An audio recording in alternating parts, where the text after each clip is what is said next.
Selamat pagi saudara, selamat datang di Bincang Kita. Pertamina berhasil menyelesaikan amanah dan tugasnya dalam menjamin ketersediaan pasokan energi bagi masyarakat di seluruh Indonesia selama perayaan Natal 2023 dan Tahun Baru 2024 melalui Satgas Nataru. Satgas Nataru Pertamina ini punya tugas untuk memonitoring pendistribusian energi ke seluruh lembaga penyalur. Satgas Nataru Pertamina sendiri telah berjalan sejak 15 Desember 2023 hingga kemarin 8 Januari 2024. Lantas seperti apa pelaksanaan Satgas Nataru Pertamina serta bagaimana hasil capaiannya selama periode libur Natal 2023 dan Tahun Baru 2024? Kita akan bahas lengkapnya selama 30 menit ke depan bersama saya Paskalis Iswari hanya di Bincang Kita.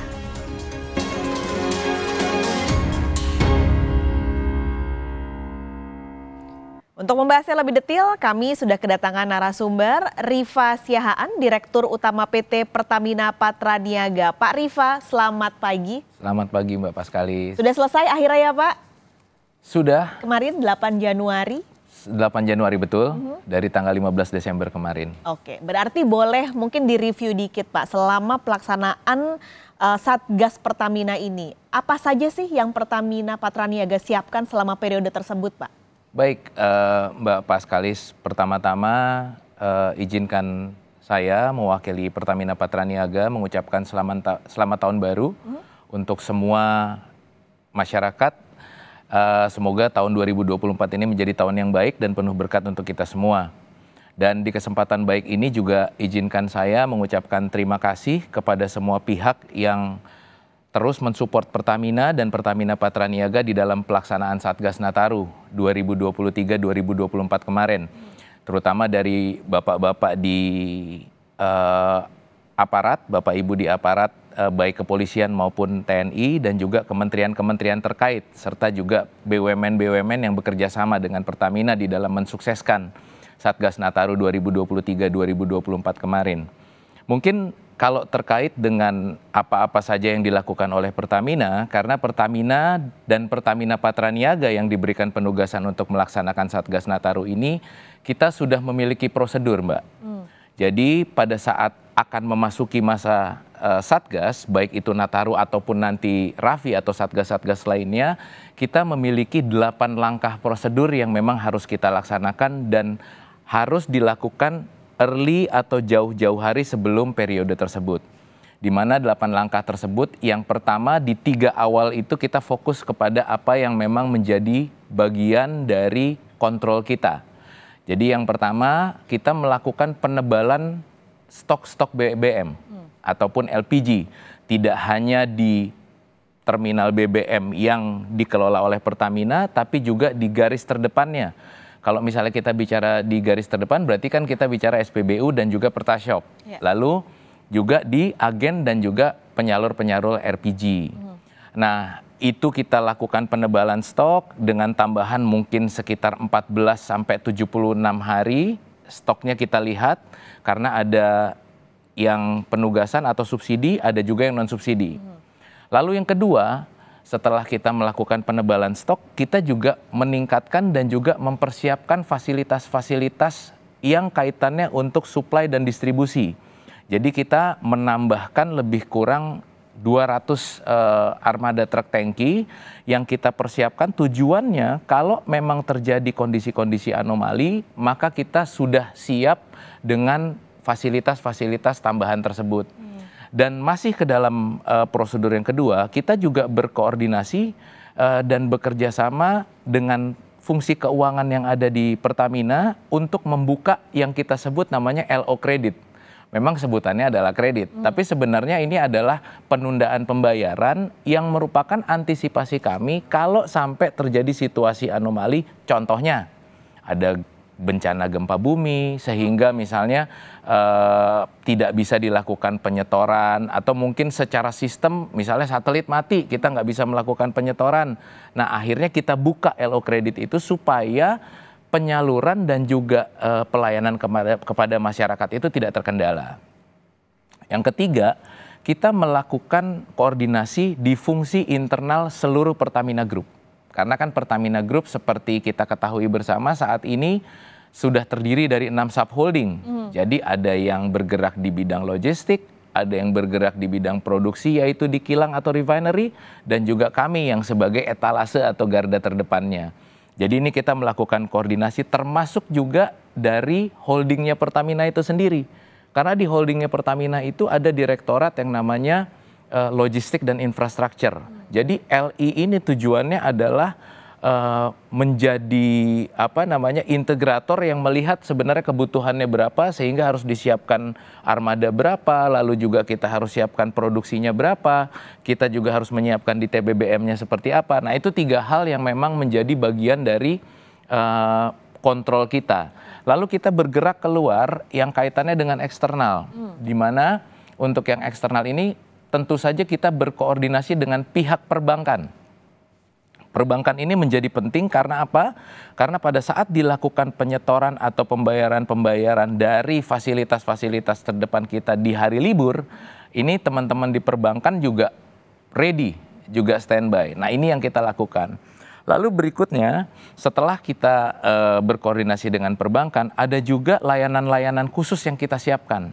Apa-apa saja layanan khusus, yaitu rumah Pertamina Siaga yang jumlahnya mungkin lebih kurang 20 dan itu ada di fasilitas-fasilitas jalan bebas hambatan, di mana di dalam rumah Pertamina Siaga itu kalau mungkin Mbak nanti suatu saat kalau memang Satgas bisa mencoba, karena saya sendiri juga bersama tim itu sudah melakukan kunjungan ke sana cukup intens.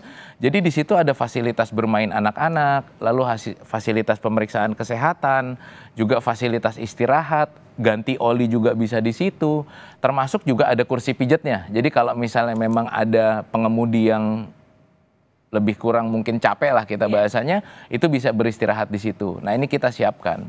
Lalu juga yang terkait dengan operasi kita menyiapkan motoris. Motoris ini menjadi tren sejak beberapa tahun yang lalu karena motoris ini itu merupakan cara Pertamina untuk menjangkau ke titik yang misalnya terjadi kemacetan. Nah kita siapkan ada 400. Lalu kalau misalnya kita lihat lagi ada 200 tadi mobil tangki tambahan. Terus ada juga kios-kios Pertamina. Karena kalau misalnya kita lihat di jalan bebas hambatan, itu jalan bebas hambatan itu tidak semua rest area itu ada tempat pengisian BBM-nya.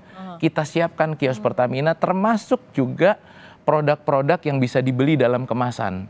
Jadi insya Allah masyarakat semuanya terlayani. Nah itu, terus habis itu juga kita menyiapkan di fasilitas layanan khusus itu SPBU yang buka 24 jam. Lalu berikutnya di prosedur yang berikutnya, tadi udah 1, 2, 3, 4, 5, 6. Nah yang ke-6 ini kita menyiapkan semua sistem kita. Jadi kalau misalnya dilakukan transaksi pada saat ada di SPBU, kita siapkan sistem digitalisasi kita supaya menghindari jangan sampai terlalu lama proses pembayaran sehingga jadi tidak menghambat. Betul. Nah lalu berikutnya kita berkoordinasi dengan pihak eksternal yang tentu saja bapak-bapak di aparat, bapak ibu aparat mohon maaf, baik itu di kepolisian ataupun di TNI. Karena kalau misalnya kita bicara dengan bapak ibu atau aparat, itu tujuannya adalah untuk mengamankan suplai kita. Karena kalau misalnya kita lihat tadi motoris atau mobil tangki yang harus misalnya kontraflow, itu harus dikawal oleh aparat.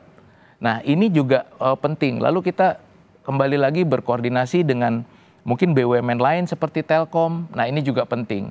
Lalu di ujung dari prosedur yang kita lakukan, itu kita melakukan komunikasi eksternal. Jadi kita menyampaikan di media, baik itu media sosial ataupun media-media lainnya, prosedur-prosedur dan cara-cara untuk mendapatkan BBM jika traveler-traveler itu mengalami kesulitan atau kendala. Jadi itu kita sampaikan di media dan juga kita membuka channel 135 karena 135 itu sendiri kan selalu 24 jam, Mbak. Jadi ini juga diaktifkan kembali, sistem shift-nya juga jangan sampai ada yang fatigue supaya semua informasi bisa tersampaikan dengan baik. Nah itu kira-kira 8 prosedur yang memang kita laksanakan sebagai protapnya di Pertamina pada saat pelaksanaan periode Satgas. Dari 8 langkah prosedural tadi, internal maupun eksternal, Pak. Salah satunya adalah kita juga sempat lihat beberapa pemberitaan pantauan ke jalur-jalur utama. Itu jadi salah satu strategi kah untuk memantau bahwa 8 prosedur tersebut berjalan dengan baik atau tidak? Jangan dijawab dulu Pak, nanti kita akan jeda sejenak. Tapi jangan kemana-mana dulu saudara, bincang kita akan segera kembali.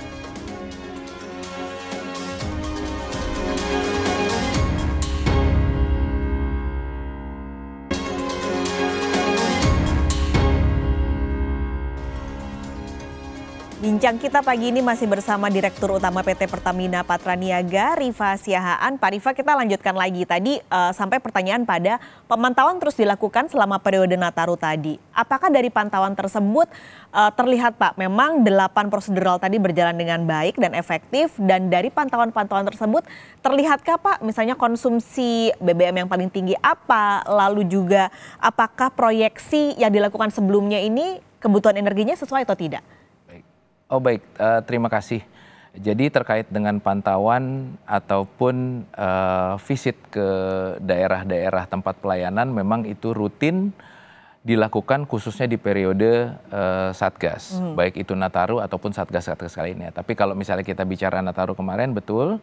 Yang pertama adalah tujuannya kita melihat apakah 8 prosedur itu berjalan dengan baik. Dan yang juga penting Mbak, kita khususnya dari manajemen dan berkoordinasi dengan kementerian-kementerian yang memang terlibat di dalam pelayanan Satgas, itu memberikan semangat kepada teman-teman yang ada di garda terdepan. Karena teman-teman yang ada di garda terdepan tersebut, itu kalau boleh disampaikan nih Mbak, bahkan mereka banyak yang stay atau menginap di SPBU hanya untuk melihat khususnya di SPBU yang menjadi titik fatiknya traveler, kan pasti akan lebih ramai. Nah ini kita memberikan semangat kepada mereka sekaligus kita melakukan pengecekan apakah semua prosedur berjalan dengan baik.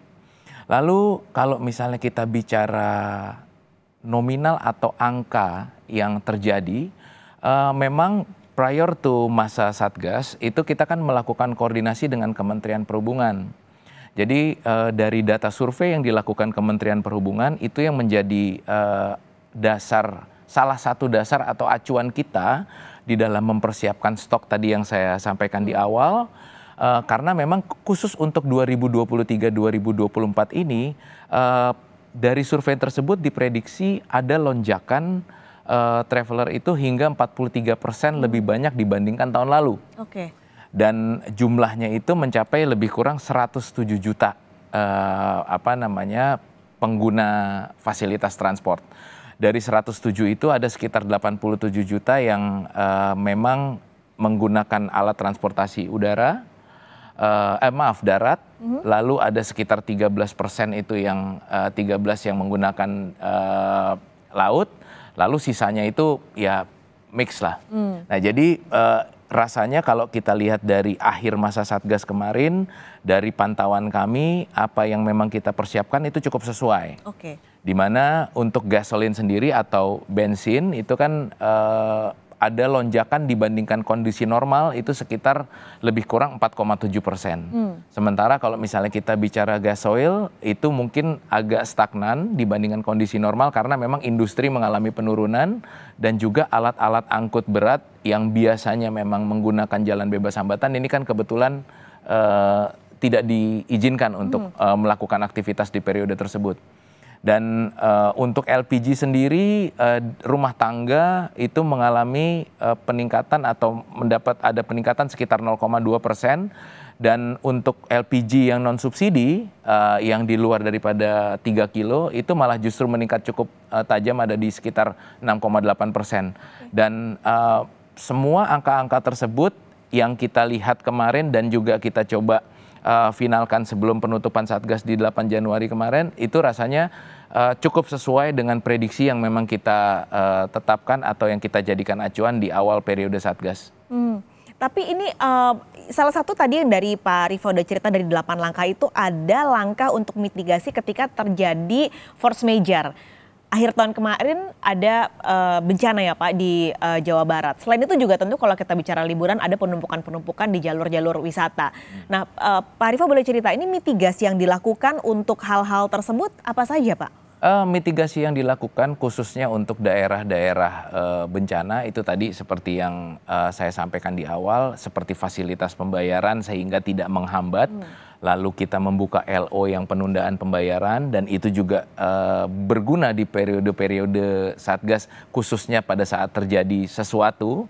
Dan kalau kita bicara di daerah-daerah pantauan yang merupakan daerah kunjungan wisata, nah ini memang ada beberapa hal yang kita fokus untuk lakukan adalah penambahan fasilitas mobil tangki tadi, sehingga mobil tangki tidak perlu sampai lagi di terminal BBM, ini sudah langsung dilakukan pengiriman untuk yang next-nya. Bahkan kita juga ada menyiapkan yang kita sebut namanya SPBU Kantong. Jadi SPBU Kantong itu sebenarnya merupakan perpanjangan dari terminal kita yang kita letakkan di daerah-daerah tersebut. Jadi itu standby stok. Jemput bola gitu ya, jemput Pak? bola. Jadi itu standby stok. Dan kalau misalnya memang dibutuhkan secara cepat untuk mengisi ke SPBU tertentu, itu jalan. Jadi pada saat itu jalan, sebelum ini sampai ke SPBU, nanti untuk yang menggantikan stok itu udah ada lagi. Jadi itulah tujuannya memang kita meningkatkan dan juga menambah jumlah mobil tangki atau fasilitas mobil tangki. Apakah artinya bisa dibilang yang sudah dilakukan itu efektif, Pak Rifa? Atau adakah catatan-catatan yang mungkin bisa nanti jadi bahan evaluasi ketika nanti di periode Nataru 2024? Oke, kalau boleh kami sampaikan, tanpa bermaksud berpuas diri bahwa apa yang memang kami lakukan itu kan memang merupakan prosedur dan juga prosedur ini sudah dijalankan bertahun-tahun. Jadi kalau kita bicara spesifik di 2023-2024, puji syukur alhamdulillah semuanya berjalan lancar, tapi selalu ada room for improvement. Jadi kita juga melihat ada fasilitas-fasilitas hiburan baru yang memang sedikit di luar dari prediksi. Oh kok kita memprediksikannya yang rame di sini, tapi ternyata kayak kemarin Yogyakarta cukup rame gitu. Nah jadi satu lesson learn yang memang penting untuk dilaksanakan adalah pada saat nanti akan memasuki Satgas, dan yang terdekat ini kan Satgas Rafi kita sebutnya, Hari Raya Idul Fitri. Nah ini berarti koordinasinya tuh kita harus lakukan dari jauh-jauh hari, koordinasi dengan Pemda-Pemda, kira-kira seperti apa antisipasinya supaya memang nanti kesiapan itu bisa kita tingkatkan. Dan berjalan lebih baik tentunya. Berjalan lebih baik tentunya. Yang tadi juga saya menarik, Pak Raffi sempat cerita soal frontliner nih, orang-orang yang nggak kalah penting dalam periode masa Nataru ini, nggak libur, kerja untuk melayani para pelanggan. Nanti kita akan bahas lebih detail, Pak. Usai jeda. Jangan kemana-mana, saudara, bincang kita akan segera kembali.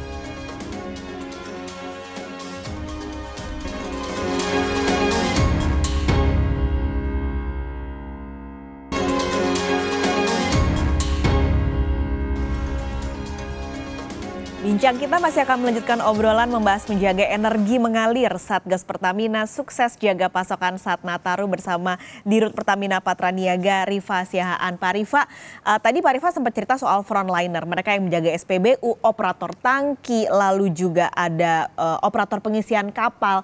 Apakah mereka-mereka ini menjadi bagian dalam 8 langkah operasional tadi, Pak, di Satgas Nataru ini? Terima kasih Mbak Paskalis. Jadi memang teman-teman atau saudara-saudara atau saudara-saudari yang ada di frontliner ini merupakan bagian terpenting justru di 8 jalur tadi. Karena memang kalau kita bicara fasilitas-fasilitas layanan khusus, lalu tambahan awak mobil tangki dan juga tambahan mobil tangkinya itu sendiri, itu adalah mereka-mereka ini. Ya. Jadi sehingga kami merasa sangat penting untuk bisa tetap menyapa dan juga memberikan semangat kepada teman-teman, karena terlepas dari apapun, Mbak, teman-teman khususnya di Pertamina itu selalu dengan penuh rasa syukur dan sukacita menjalankan penugasan ini. Jadi kalau misalnya kita lihat pada saat terjadi antrian, nah pada saat terjadi antrian, view dari teman-teman atau cara pandang teman-teman terhadap antrian ini itu selalu positif gitu loh. Jadi mereka tidak pernah dalam situasi kepanikan dan lelah karena mereka menganggapnya bahwa ini adalah bagian daripada situasi atau suasana festif. Sama kayak kalau misalnya kita lihat, saya coba mencontohkan dan menganalogikan pada saat terjadi situasi festive atau festive season, tapi kita ngelihatnya di mall. Mall ini kan rame nih. Iya. Mall ini rame, tapi kan bukan berarti pada saat terjadi keramaian di mall itu terjadi masalah di sisi supply-nya barang-barang yang mau dibeli.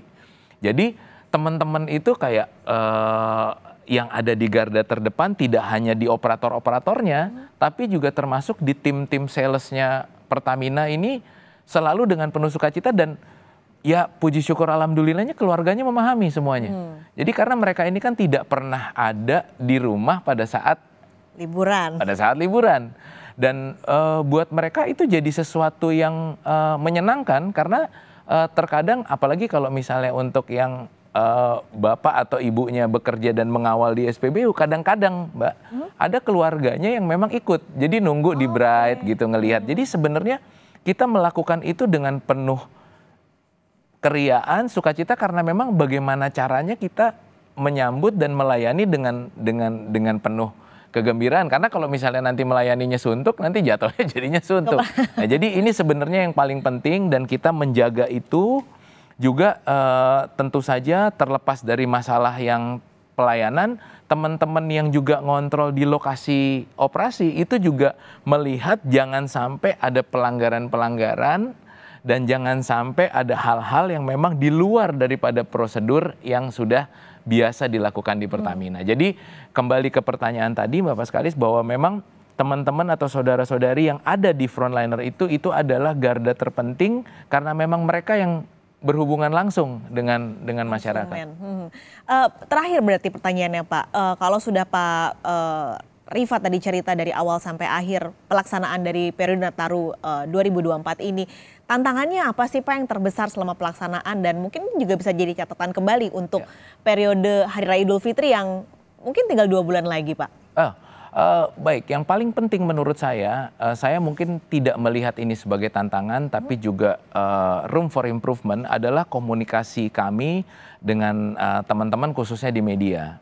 Karena memang pada saat terjadi, tadi saya sampaikan, pada saat mungkin terjadi ada sedikit penumpukan di titik-titik suplai tertentu, biasanya itu terjadi karena titik suplai itu merupakan titik fatigue dari si traveler-travelernya. Bukan karena memang tidak ada barang di situ.